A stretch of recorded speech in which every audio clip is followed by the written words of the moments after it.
लाओ भाई साहब, इमाम साहब के निकाह के पैसे दे दो। अबे जब निकाह इमाम साहब का है तो पैसे मैं क्यों दूंगा?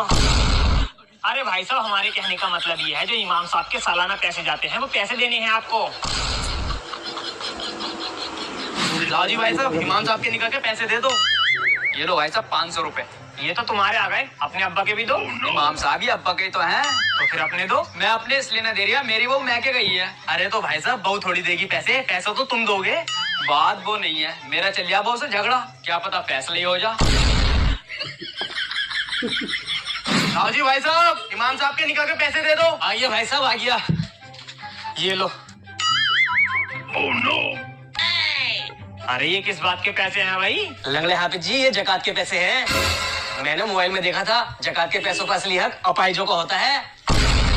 अबे हबीज के बच्चे, अगर अपाई जीतोगे तो तुझसे जकात के पैसे लूंगा। अल्हम्दुलिल्लाह, तुझसे ज्यादा मालदार हूँ और नोट 5 बीघे जमीन है, हाई के मत लिए।